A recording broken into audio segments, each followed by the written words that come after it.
Hi friends, welcome back to my YouTube channel. ಇವತ್ತು day blog ಏನಂತಪ್ಪ ಅಂದರೆ, first fresh up ಆಗೋಣ ಅಂತ ಹೇಳಿ ಫ್ರೆಶ್ ಅಪ್ ಆಗ್ತಿದೆ. ಅದಾದಮೇಲೆ ಅಮ್ಮ ಎಳ್ನೀರು ಕೆಚ್ಚಿಟ್ಟಿದ್ರು, ಹಾಗೆ ಕುಡ್ಕೊಂಡು ಸ್ವಲ್ಪ ಆಚೆ ನಿಂತ್ಕೊಳ್ಳೋಣ, ಬಿಸಿಲು ತೊಗೋಬೇಕಲ್ವ. ನಾನು ಆಚೆ ಬರೋದೇ ತುಂಬ ಕಡಿಮೆ, ಅದಕ್ಕೋಸ್ಕರ ಒಂದು 5 ಮಿನಿಟ್ಸ್ ಆಚೆ ನಿಂತ್ಕೊಳ್ಳೋಣ ಅಂತೇಳಿ ನಿಂತ್ಕೊಂಡಿದ್ದೆ. ಆಲ್ರೆಡಿ ನಾನು ಇದ್ದಾಗಲೇ 10 ಗಂಟೆ, ಹಾಗಾಗಿ ಜಾಸ್ತಿ ಹೊತ್ತು ಕೂಡ ನಿಂತ್ಕೊಳ್ಳಲಿಲ್ಲ. ಅಮ್ಮ ತಿಂಡಿ ಮಾಡಿದರು, ವಾಂಗಿಬಾತ್ ಮಾಡಿದ್ರು, ನಾನು ತಿಂದ್ಕೊಂಡು ನನ್ನ ಮಗನಿಗೂ ತಿನ್ನಿಸ್ತಿದ್ದೆ. ಆಮೇಲೆ ಚಿಕನ್ ಕೊಟ್ಟು ಕಳಿಸ್ತೀನಿ ಅಂತ ಹೇಳಿದ್ರು ನನ್ನ ಹಸ್ಬೆಂಡು, ಅದಕ್ಕೆ ಅಮ್ಮನ ಮಸಾಲೆ ರೆಡಿ ಮಾಡ್ಕೊಳ್ಳಿ ಅಂತ ಹೇಳ್ತಿದ್ದೆ. ನಾನು ಮಾಡ್ತೀನಿ ಮಸಾಲೆ ರೆಡಿ ಮಾಡಿ ಕಟ್ ಮಾಡಿಟ್ಟಿದ್ರು. ಚಿಕನ್ ಸಾಂಬಾರು ಮಾಡೋದಕ್ಕೆ ಮಸಾಲೆ ರೆಡಿ ಮಾಡ್ಕೊಳ್ಳೋಣ. ಒಬ್ಬೊಬ್ಬರು ಕಡೆ ಒಂದೊಂದು ಥರ ಮಾಡ್ತಾರೆ, ನಾನು ಈ ರೀತಿ ಮಸಾಲೆ ಹುರಿದ್ಬಿಟ್ಟು ಮಾಡ್ತೀನಿ. ಫಸ್ಟ್ ಸ್ವಲ್ಪ ಬಾಣಲಿಗೆ ಎಣ್ಣೆ ಹಾಕ್ಕೊಂಡು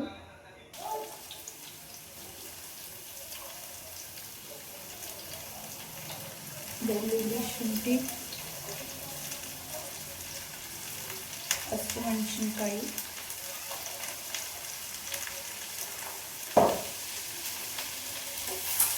ನೀಟಾಗಿ ಫ್ರೈ ಮಾಡ್ಕೋಬೇಕು.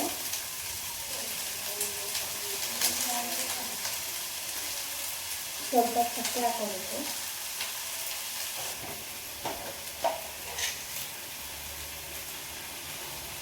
ಮೂರು ಲವಂಗ,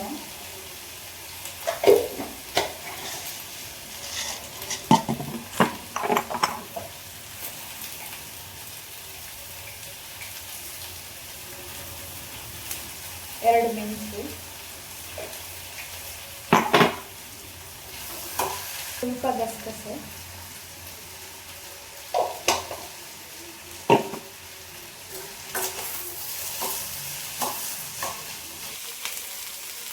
ನೀಟಾಗಿ ಹಸಿ ಸ್ಮೆಲ್ ಹೋಗೋವರೆಗೂ ಹುರ್ಕೋಬೇಕು ಇದೆಲ್ಲ ಮಸಾಲೆನ.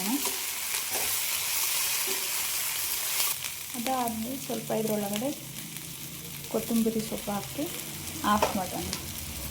ಅದೇ ಬಿಸಿಲಿ ಅದು ಫುಲ್ ಡ್ರೈ ಆಗುತ್ತೆ. ಇವಾಗ ಮಸಾಲೆ ಆರ್ತಾ ಇರಲಿ, ಅಷ್ಟರಲ್ಲಿ ಚಿಕನ್ನ ಫ್ರೈ ಮಾಡ್ಕೊಳ್ಳೋದು. ಅದು ಆರ್ಕೋತಾ ಇರಲಿ, ಅಷ್ಟರಲ್ಲಿ ಚಿಕನ್ ಒಗ್ಗರಣೆ ಮಾಡೋಣ.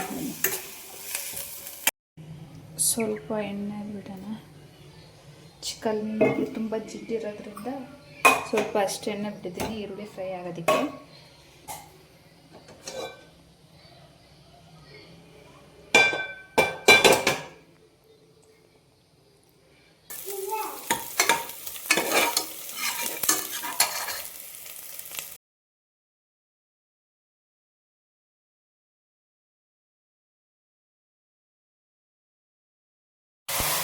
ಸ್ವಲ್ಪ ಅರಿಶಿನ ಪುಡಿ, ಉಪ್ಪು ಹಾಕೋಣ, ಎಷ್ಟು ಬೇಕಷ್ಟು ಹಾಕೋದು, ಮಿಕ್ಸ್ ಮಾಡಬೇಕು. ಇವಾಗ ರುಬ್ಬಿಟ್ಟು ಫ್ರೈ ಮಾಡಿ ಇದನ್ನು ಮಸಾಲೆ ರುಬ್ಕೊಳ್ಳೋಣ.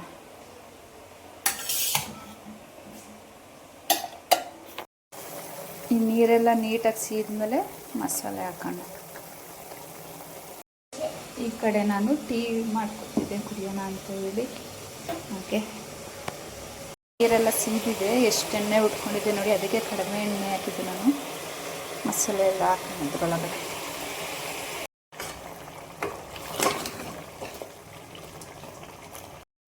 ಇದ್ರ ಜೊತೆನೇ ಖಾರದ ಪುಡಿ ಹಾಕೋಣ.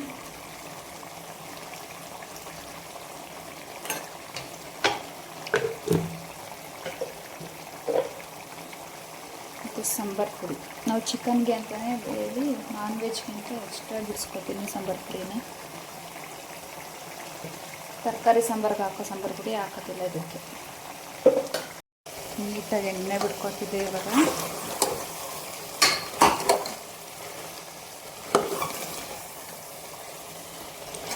ಎಲ್ಲ ನೀಟಾಗಿ ಬಿಟ್ಕೊಂಡಿದ್ದೆ, ಇದಕ್ಕೆ ನೀರು ಬಿಡೋಣ.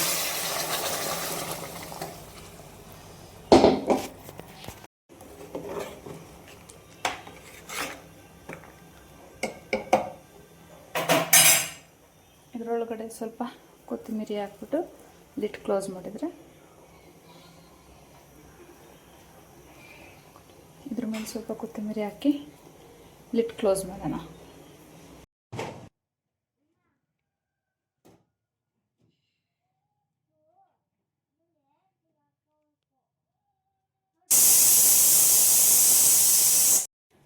ಕಾಯಿ ತೊಗೊಂಡಿದ್ದೀನಿ ಮಿಕ್ಸಿಗೆ, ಕಾಯಿ ನೀರು ಮಾಡ್ಕೊಳ್ಳೋದಕ್ಕೆ ಅಂತ. ರುಬ್ಕೊಳ್ಳೋಣ ಇದು. ಈ ರೀತಿ ಆಗಿದ್ದೆ. ಇದರೊಳಗಡೆ ಇವಾಗ ಕಾಯಿ ಹಾಲು ಬಿಡೋಣ. ಕಾಯಿ ಹಾಲು ಬಿಟ್ಟು ಸ್ವಲ್ಪ ಕುದಿಸಿದ್ರೆ ಮುಗೀತು. 3 ಮಿನಿಟ್ಸ್ ಕುದಿಸ್ಬೇಕು, ಅಷ್ಟೇ ಸಾಕು. ಎಷ್ಟೊಂದು ಎಣ್ಣೆ ಬಿಟ್ಕೊಂಡೈತೆ ಅಂದರೆ ಚಿಕನ್ ಮಾತ್ರ ಸಖತ್ತಾಗಿತ್ತು.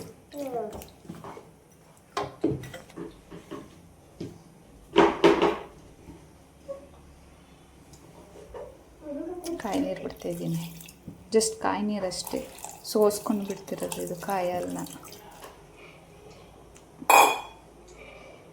ಹಾಗೆ ಹಾಕೋದಕ್ಕಿಂತ ಅದರಲ್ಲಿರೋ ಇದೆಲ್ಲ ಕಾಯಿನ ರುಬ್ಬ ಹಂಗೆ ಹಾಕೋದಕ್ಕಿಂತ ಜಸ್ಟ್ ಹಾಲು ಮಾತ್ರ ಹಾಕಿದ್ರೆ ಇನ್ನೂ ಚೆನ್ನಾಗಾಗುತ್ತೆ ಸಾಂಬಾರು.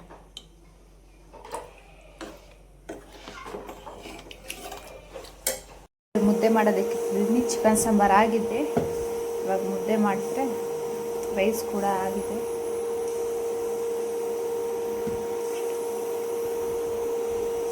ಮುದ್ದೆ ಬೇಯಿಸಿ ಚೆನ್ನಾಗಿ. ಆ್ಯಕ್ಚುಲಿ ಕೋಳಿ ಸಾಂಬಾರ್ಗಂತೂ ಮುದ್ದೆ ಪರ್ಫೆಕ್ಟ್ ನಮಗೆ, ಹಾಸನ ಕಡೆಯವ್ರಿಗೆ, ಇವನ್ ಮಂಡ್ಯವ್ರಿಗೂ ಕೂಡ. ಅಷ್ಟೆಲ್ಲ ನನಗೆ ಹಿಂಗೆ ಬಾಣಲಿ ಮೇಲೆ ತಿರ್ಗೋದಕ್ಕೆ ಗೊತ್ತಿರಲಿಲ್ಲ. ಇವಾಗ 1 ವೀಕಿಂದ ಕಲ್ತಿರೋದು ಈ ಥರ ಬಾಣಲಿ ಮೇಲೆ ತಿರ್ಗೋದ. ನಾನು ಕೆಳಗಡೆ ಇಟ್ಕೊಂಡೆ ತಿರುಗ್ಬಿಡ್ತಿರ್ತೀವಿ. ಈ ಥರ ನನಗೆ ಒಂದಕ್ಕೆ ಗೊತ್ತಿರಲಿಲ್ಲ. ಮುದ್ದೆ ಕಲ್ತ್ರೆ ಯಾವುದು ಆಗಲ್ಲ ಅಂತಾರಲ್ಲ, ಅದಕ್ಕೆ ಇದೆ ಅನಿಸುತ್ತೆ. ನಾವು ಫಸ್ಟ್ ಟ್ರೈ ಮಾಡಬೇಕು. 1 ಟೈಮ್ ಬರಲ್ಲ, 2 ಟೈಮ್ ಬರಲ್ಲ, ಬಟ್ ಆಮೇಲೆ ಕಲಿತಾ ಎಲ್ಲ ಬರುತ್ತೆ.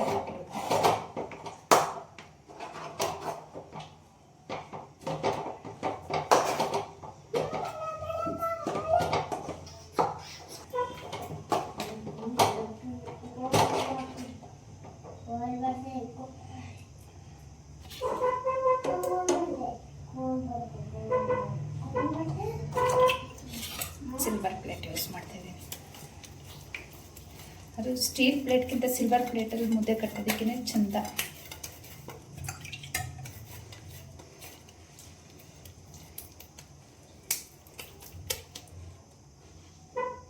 ರೆಡಿ. ಅಡುಗೆ ಮಾಡೋದು ಎಷ್ಟು ಇಂಪಾರ್ಟೆಂಟು. ಆ ಸಮಾಧಾನದಲ್ಲಿ ಊಟ ಮಾಡಬೇಕು ಅಂದರೆ ಫಸ್ಟು ಕ್ಲೀನ್ ಮಾಡಬೇಕು ಅಡುಗೆ ಮಾಡೋದು, ಅವಾಗ ಅಷ್ಟೇ. ಇವಾಗ ಅಡುಗೆ ಮಾಡಿರೋದು ಸಮಾಧಾನದಲ್ಲಿ ನಿಮ್ಮದಿಲ್ಲಿ ಊಟ ಮಾಡೋಕ್ಕಾಗೋದು. ಇಲ್ಲ ಅಂತಂದರೆ ಇವಾಗ ನಿಜ ಆಯ್ತಲ್ಲ. ಆಮೇಲೆ ಊಟ ಆದಮೇಲೂ ಕೂಡ ಕೆಲಸ ಮಾಡೋಕ್ಕೂ ಕೂಡ ಆಗಲ್ಲ. ನನಗಂತೂ ಆಗೋದಿಲ್ಲ. ಮೊದಲಾಗಿ ಮಾಡಿ ಮುಗಿಸಿ ಆಮೇಲೆ ಊಟ ಕೂತ್ಕೊಳ್ಳೋದು. ಕ್ಲೀನ್ ಮಾಡ್ಕೊಂಡ್ರೆ ನೆಮ್ಮದಿ. ನಾನು ಡೈಲಿ ನೀರು ಹಾಕೋದು ನೋಡಿ ನೋಡಿ ನೋಡಿ ನನ್ನ ಮಗ ಬಿಸಿಲಲ್ಲಿ ಗಿಡ ಎಲ್ಲ ಒಣಗೈತಿ ಅಂತೇಳಿ ನೀರು ಹಾಕ್ತಿದ್ದಾನೆ ಬಂದು.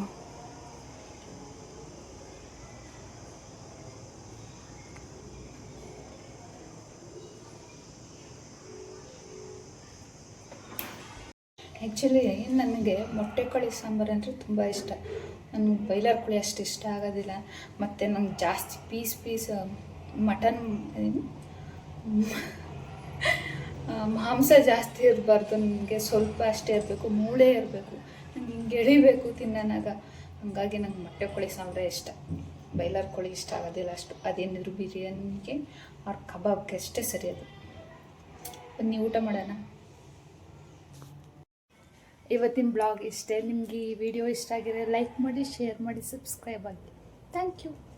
ನೆಕ್ಸ್ಟ್ ಬ್ಲಾಗಲ್ಲಿ ಮತ್ತೆ ಸಿಗೋಣ. ಬಾಯ್.